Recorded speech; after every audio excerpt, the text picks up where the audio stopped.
Buenas tardes, estimados suscriptores. Estamos en nuestro miércoles de Derecho Comercial.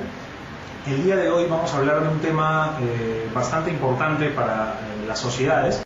Vamos a hablar sobre el procedimiento relativo a la transformación de sociedades. Como sabemos, nuestra Ley General de Sociedades regula varios tipos societarios con características distintas para cada uno de ellos, dependiendo de los intereses que tengan los socios y de la relación que exista entre ellos. Cada uno de estos tipos societarios va a ser más o menos conveniente para la actividad empresarial que se desea desarrollar. Así, por ejemplo, tenemos a la sociedad anónima en sus distintas modalidades, es decir, la sociedad anónima ordinaria, la sociedad anónima cerrada y la sociedad anónima abierta. Tenemos a la sociedad comercial de responsabilidad limitada, las modalidades de sociedad civil, es decir, la sociedad civil ordinaria y la sociedad civil de responsabilidad limitada, la sociedad colectiva y la sociedad en comandita. Como mencionaba, cada uno de estos tipos societarios pues tienen características distintas en lo que tiene que ver a su estructura interna, a la forma en la que está dividido el capital social, los requisitos o los procedimientos que hay que seguir para la toma de acuerdos a nivel de la Junta de Socios, para la transferencia de acciones o participaciones, etcétera, ¿no? Hay una serie de aspectos que difieren entre cada uno de estos tipos societarios. Y lo que ocurre al momento que una sociedad se constituye es que los socios, los fundadores de la sociedad, pues tienen que optar entre alguno de los tipos societarios que regula la Ley General de Sociedades. Pero suele ocurrir, y esto se da con bastante frecuencia, que la elección del tipo societario muchas veces no es examinada con detenimiento, y a veces al momento de constituir la sociedad pues simplemente se opta por alguno de los tipos societarios más utilizados, como puede ser la sociedad anónima o la sociedad anónima cerrada, y en realidad pues probablemente las características de estos tipos societarios no sean necesariamente las más convenientes para los socios, lo cual con el transcurso del tiempo y dependiendo de la forma como vaya avanzando la sociedad, pues irán saltando situaciones que van a hacer que los socios se den cuenta de que tal vez el tipo societario elegido no fue el más conveniente. En estas situaciones, pues lo recomendable es que se haga un cambio de tipo societario, y es por ello que la Ley General de Sociedades regula el procedimiento de transformación. Ahora, habría que señalar que este procedimiento de transformación que regula la Ley General de Sociedades en realidad es mucho más amplio, es decir, dentro del ámbito del procedimiento de transformación existen otros supuestos distintos al mero cambio del tipo societario. Tenemos también las situaciones en las cuales otros tipos de personas jurídicas, como pueden ser por ejemplo las EIRLs, optan por transformarse en alguna forma societaria. Y también el procedimiento inverso, es decir, cuando alguna sociedad opta por transformarse no en otro tipo societario, sino más bien en otro tipo de persona jurídica regulada por la legislación peruana, ¿no? Como puede ser una IRL o algún otro tipo de persona jurídica, como puede ser una asociación. Pero vamos a centrarnos en este caso en el procedimiento relativo al cambio de tipo societario, que es lo que se da en la gran mayoría de los casos. Como mencionaba entonces, este cambio de tipo societario puede obedecer a una serie de razones, ¿no? Por un lado, puede ocurrir que el tipo societario elegido no le permita a la sociedad realizar determinadas operaciones o determinadas actividades que requiere, por ejemplo, para obtener mayor financiamiento,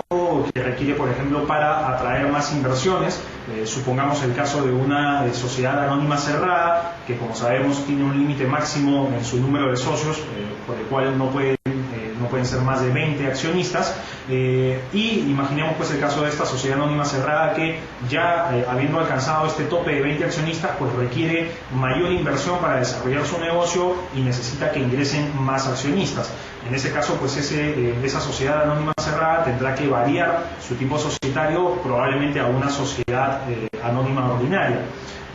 Imaginemos también los casos en los que, por ejemplo, una sociedad comercial de responsabilidad limitada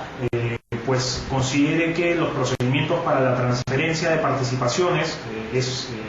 son muy complicados, como sabemos en el caso de la sociedad comercial de responsabilidad limitada, la transferencia de participaciones requiere de la formalidad de escritura pública para poder realizarse y la posterior inscripción en registros públicos, además del derecho a adquisición preferente que existe en favor de los socios. Por lo tanto, puede ocurrir que los socios de esta SRL consideren que sería más conveniente transformar la sociedad a una sociedad anónima ordinaria, por ejemplo, donde la regla general es que la transferencia de acciones es libre, es decir, no existe un derecho de adquisición preferente y la transferencia se hace simplemente mediante un contrato de transferencia y la posterior anotación en el libro de matrícula de acciones, pero no se requiere de formalidad a través de escritura pública ni de inscripción en registros públicos. Entonces, hay una serie de situaciones que pueden motivar que la sociedad deba modificar su tipo societario,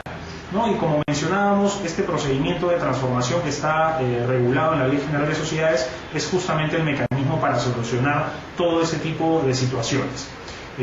Básicamente, ¿en qué consiste este procedimiento de transformación? Pues, lo primero que tiene que haber es un acuerdo por parte de la Junta de Socios de la sociedad, un acuerdo que necesita los mismos requisitos de quórum y de votación que para la modificación del estatuto, es decir, hablamos de un quórum y de un porcentaje de votación calificado.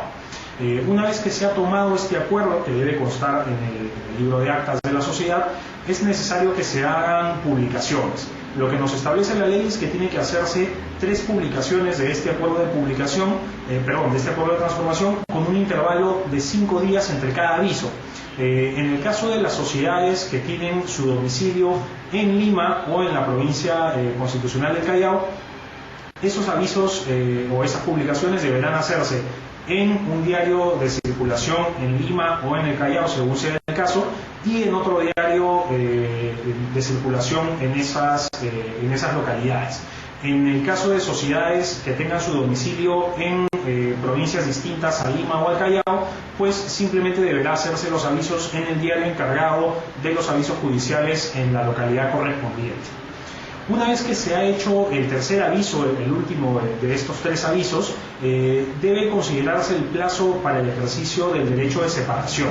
¿Qué cosa es el derecho de separación?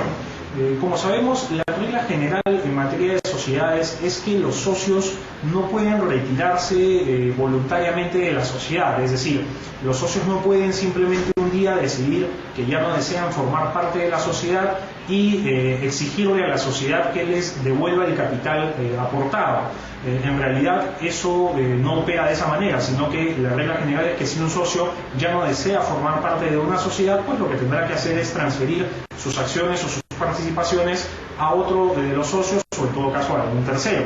El derecho de separación es la excepción a esa regla general. Lo que ocurre con el derecho de separación es que, presentándose determinadas circunstancias, entre las cuales se encuentra el acuerdo de transformación,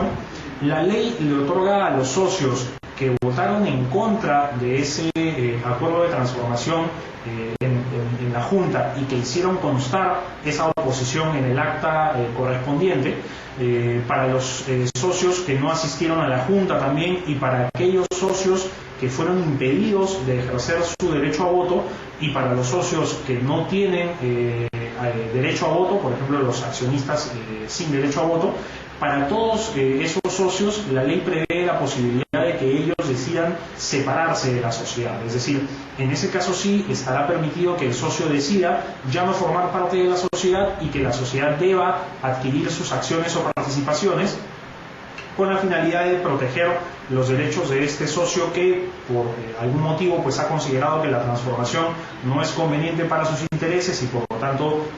manifestó su oposición en el acuerdo, o que como mencionaba en los otros supuestos pues no estuvo presente en la Junta, se le impidió ejercer su derecho a voto o simplemente era titular de acciones que no tenían derecho a voto. Entonces lo que prevé la ley es que este socio, dentro de los 10 días siguientes a la publicación del último aviso, remita una carta notarial a la sociedad haciendo valer su derecho de separación. Habiendo transcurrido este plazo de 10 días siguientes al último aviso de publicación del acuerdo de transformación, ya sea que hayan habido socios que deseen separarse o sea que ninguno de los socios haya ejercido este derecho, pues ya la sociedad podrá proceder a elevar a escritura pública este acuerdo de transformación. Para eso, además, es requisito que se haga un balance de transformación cerrado con fecha del día anterior de la fecha de